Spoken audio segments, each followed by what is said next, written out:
قرآن مجید نے روزوں کا ذکر کیا، فرمایا یا ایھا الذین آمنوا کتب علیکم الصیام کما کتب علی الذین من قبلکم لعلکم تتقون، اے ایمان والو تمہارے اوپر روزے اسی طرح فرض کیے گئے جیسے تم سے پہلے لوگوں پر فرض کیے گئے تھے، پہلے لوگوں پر بھی روزے فرض کیے گئے تھے، سو تم پر بھی فرض کر دیے گئے۔ اور مقصد روزوں کی فرضیت کا کیا ہے؟ لعلکم تتقون، تاکہ تم تقوی والے بن سکو، پرہیزگار بن سکو۔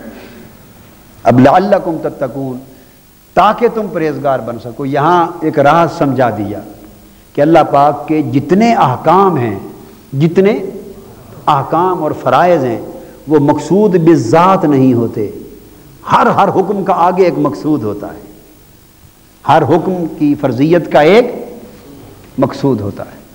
تو گویا روزہ سحری سے لے کے افطاری اور غروب آفتاب کے وقت تک کھانے پینے اور دیگر بعض بشری تقاضوں سے پرہیز کرنا اور بند رہنا اور کھانا پینا بند کر دینا، بھوکا پیاسا رہنا، یہ مقصود بالذات نہیں ہے۔ اللہ کو اس سے کیا حاصل ہوتا ہے کہ آپ اگر کھا لیں تب اس کا کیا بگڑتا ہے، نہ کھائیں تو اس کو کیا کیا مل جاتا ہے۔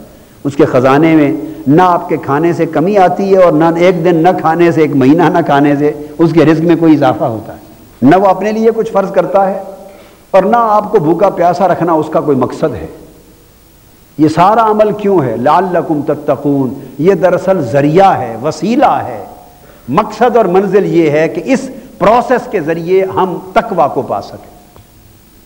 تو گویا وہ روزہ نہ ہوا جس نے اپنے مقصود کو نہ پایا، جو اپنی منزل نہ پا سکا، وہ روزہ رکھ کے بھی روزے دار ہار گیا، بازی ہار گیا۔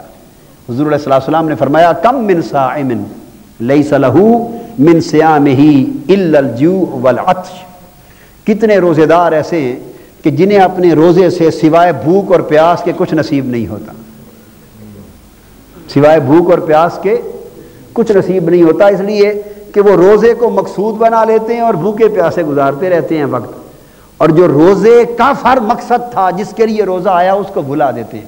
وہ تو ہے تقوی، کہ اس روزے کے ذریعے انسان کے نفس کا تزکیہ ہو، انسان کو ضبط نفس حاصل ہو، اپنی خواہشات اور شہوات پر کنٹرول پیدا ہو، کھا سکے، سب کچھ رزق میسر ہو، مگر صرف اللہ کی خوشنودی اور اللہ کی رضا اور اس کے حکم کی تعمیل میں کھانا پینا چھوڑ دے، بند کمرے میں چھپ کر بھی جب کوئی دیکھنے والا نہ ہو اور سب کچھ پڑا ہو تب بھی نہ کھائے، سب کچھ پڑا ہے۔ کیوں؟ اللہ پاک نے فرمایا الصوم لی وانا اجزی بہ، روزہ خاص میرے لیے ہے اور میں ہی اس کی جزا دیتا ہوں۔